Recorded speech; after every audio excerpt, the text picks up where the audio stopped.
Go Cat. Go. Kembali lagi di GoCast, Broadcast Your Story. Bagi Sobat GoCast yang menonton tayangan live kami, jangan lupa untuk tinggalkan like dan komentar Anda di channel Facebook kami.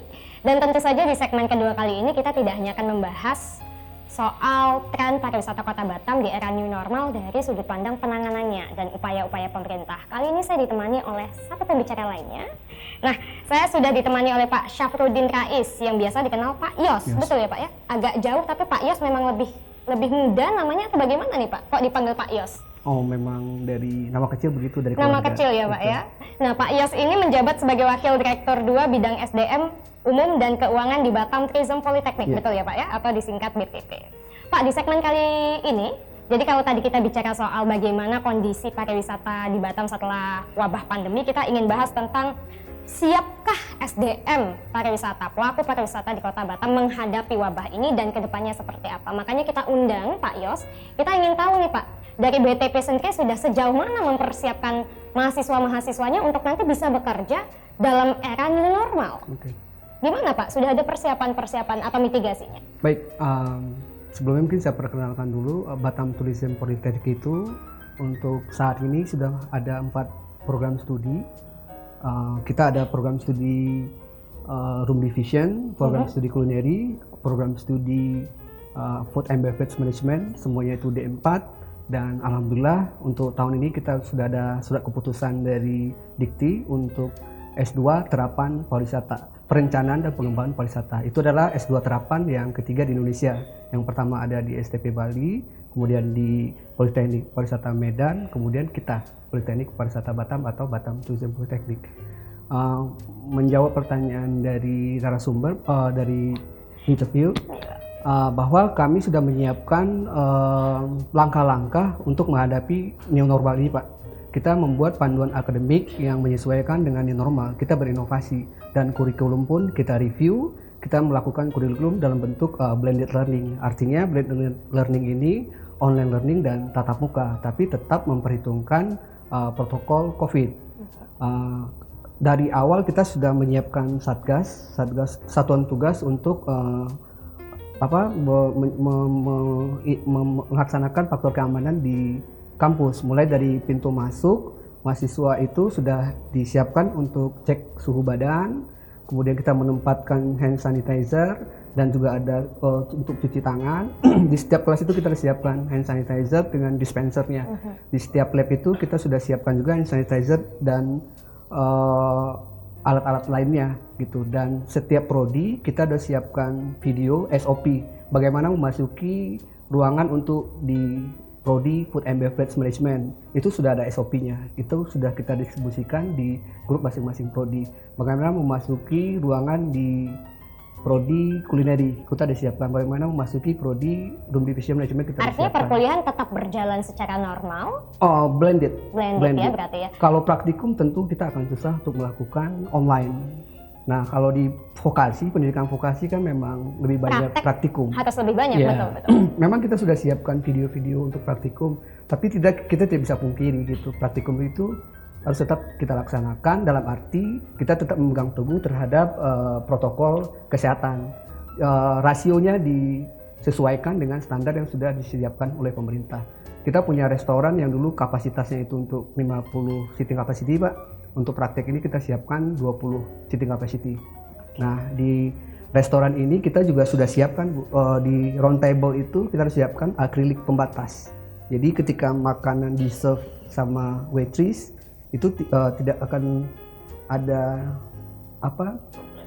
droplet karena sudah ada akrilik pembatasnya, partisi. Dan si waitress atau waiter itu serving makanan kita sudah pakai hand glove, pakai masker, pakai face shield.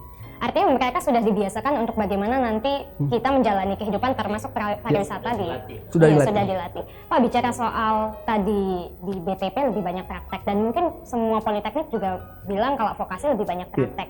Nah, kali ini saya pengen membahas apakah benar pada kenyataannya mana yang lebih penting, keahlian atau sertifikat atau ijazah nanti. Nah, saya punya satu tayangan artikel yang mungkin bisa ditayangkan. Kita ada satu analisis Pak tentang hal ini.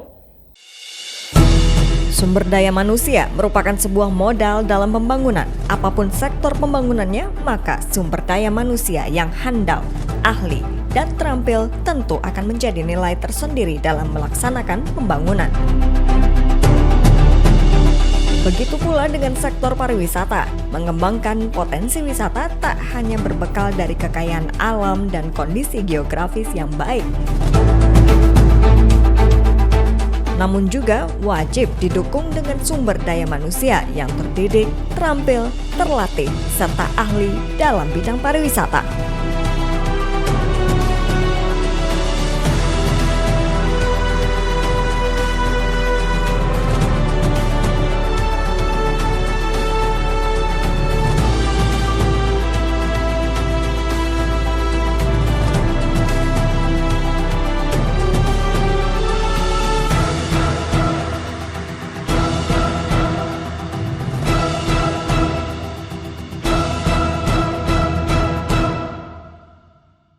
Baik Pak, itu ada sebuah jurnal sekaligus artikel yang berisikan tentang bagaimana salah satu amanat dari Kementerian Pariwisata Pak, diadakanlah kelas-kelas yang lebih banyak ke arah pekerja informal, membuka usaha baru, bagaimana orang-orang yang pekerja hotel bisa jadi tukang ayam laos geprek. Tadi seperti itu Pak konsepnya. Yang ingin saya tanyakan baik dari pemerintah atau akademisi, ketika terjun ke pariwisata, mana yang lebih penting? Sebuah ijazah D4 kah? Atau keahlian mereka bekerja selama 5-10 tahun tanpa ijazah? Kalau dari Pak Yos? Kalau dari saya, dua-duanya penting. Sertifikat itu artinya kan rekognisi, pengakuan dari, kalau dari kami dari institusi, pengakuan formal. Kalau dari lembaga pelatihan itu informal. Dan bahkan sekarang kan ada BNSB, Badan Nasional Sertifikasi Profesi. Nah, kalau lulusan kami, di samping dia dapatkan ijazah D4, setiap prodi itu minimal dia ada 2 sertifikasi, Pak. Dia ada sertifikasi yang sudah dikeluarkan oleh Badan Nasional Sertifikasi Profesi.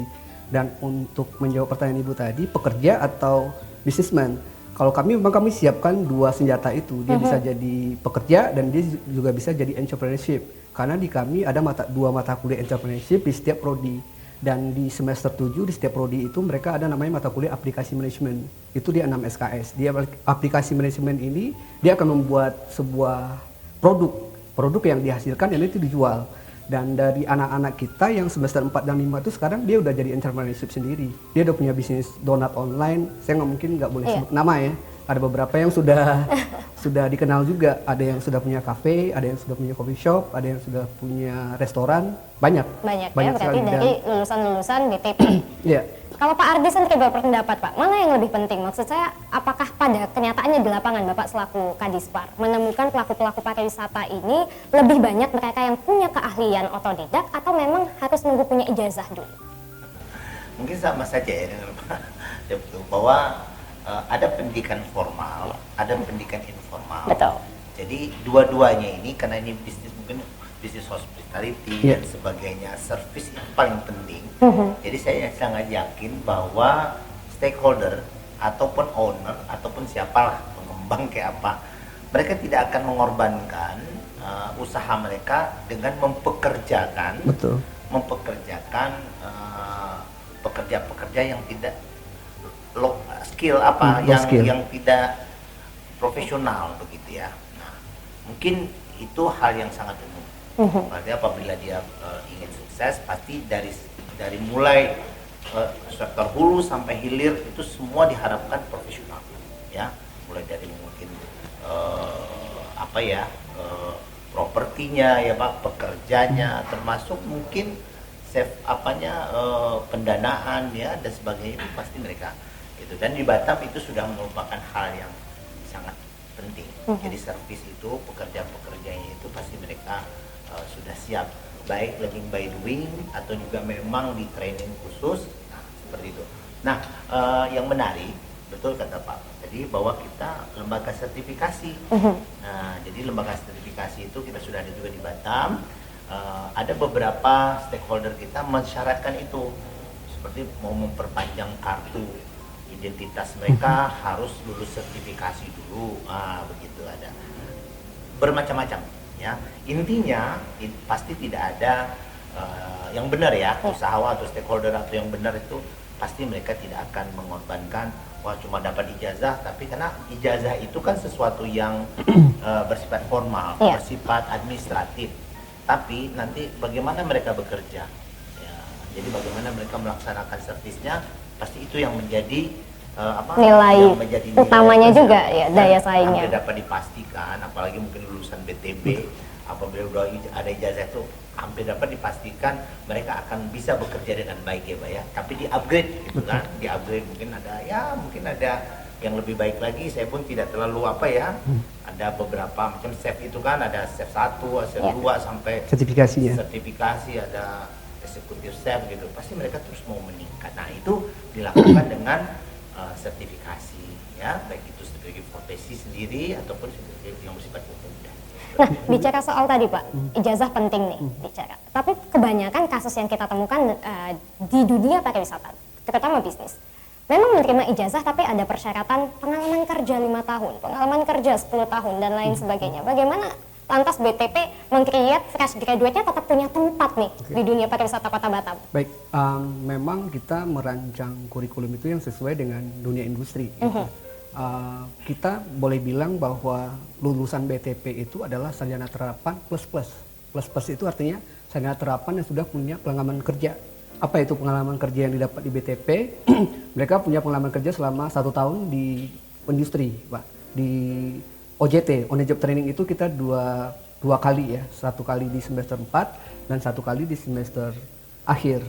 Dan di kampus kita kan programnya 50% teori, 50% praktek. Ketika kita akumulasikan 1 minggu dia teori selama setiap semester itu akan dinilai 1 tahun. Jadi artinya lulusan BTP itu udah punya pengalaman kerja 2 tahun, Pak. 1 tahun di industri, 1 tahun di kampus. Artinya industri tidak worry lagi menerima lulusan dari kami karena memang mereka sudah dibekali dengan pengalaman kerja itu, dan penguatnya secara yuridisnya mereka punya sertifikasi, punya ijazah D4 dan punya sertifikasi profesi gitu. Misalkan di F&B, di samping dia punya ijazah D4, dia punya sertifikasi barista, punya sertifikasi bartender, punya sertifikasi waiter gitu. Jadi saya rasa nggak ada alasan lagi bagi industri untuk menolak lulusan dari kami. Dan alhamdulillah untuk kami Pak, OJT itu rata-rata 70% itu di luar negeri Pak. Ada yang di Qatar, Dubai, Maldives, Hong Kong, Malaysia, Jepang ya. Cuman karena COVID ini ya sedikit lembaga pendidikan kita sedikit sudah punya strategi. Lantas apakah lulusan BTP ini diserap oleh Batam Pak? Lulusan BTP ini lebih banyak kerja di Batam atau akhirnya lebih go internasional? Kalau yang kemarin memang lulusan kita kan belum banyak. Kita sudah meluluskan 2 wisudawan. Itu banyak ke luar negeri dan luar kota. Di Batam pun ada sih, ada yang terserap di Batam. Kalau setelah ada BTP kan terhitung, oh iya, sebelum saya tanyakan lagi tentang pendidikan tadi Pak, saya pengen tanyain satu hal nih Pak. Karena saya dapat kode katanya segmen ini akan segera berakhir, jadi saya pengen tanya tentang jika minim skill atau keahlian, apa yang bisa dilakukan pemerintah dalam men-trigger SDM Batam agar memiliki potensi yang baik di dunia pariwisata. Contoh saya nggak lulusan D4 pariwisata. Saya lulusan geografi lingkungan, tapi saya punya kemampuan juga untuk ikutan Pokdarwis mungkin atau organisasi lainnya. Mau ikut sertifikasi kadang-kala usia saya sudah tua loh Pak. Apa yang dilakukan pemerintah? Iya, pemerintah punya banyak program sebenarnya ya. Tapi pasti tidak menyeluruh Pak, karena mungkin volume dari pencari kerja dengan program yang ada di pemerintah mungkin belum match ya, belum terlalu match. Jadi banyak pelatihan-pelatihan yang syarat-syaratnya itu tidak terlalu sulit. Tapi kita fokuskan itu di Dinas Tenaga Kerja. Yeah. Ada namanya INTA. Dana INTA betul. Benar. Ini sedikit ada itu kalau regulasi dulu kalau itu hampir 70% dana INTA itu dibalikan kepada pekerja. Betul. Jadi ada pelatihan macam-macam, ada pelatihan di bidang perhotelan. Apa yang namanya itu? Ngelas ya, begitu dan bubut itu ya Pak ya. Bukan itu saja, jadi kita juga berterima kasih kepada Kementerian Pariwisata dan Ekonomi Kreatif yang dulu-dulu ya, dan sekarang sudah mulai juga aktif mengadakan pelatihan-pelatihan itu. Jadi intinya pemerintah berada bersama-sama dengan masyarakat, bersama-sama dengan pekerja-pekerja, tidak akan ditinggalkan. Jadi bagaimana memberikan pendidikan yang informal ya kepada masyarakat, khususnya pencari kerja ataupun pekerja itu sendiri untuk meningkatkan grade-nya, sehingga nilai jual pekerja-pekerja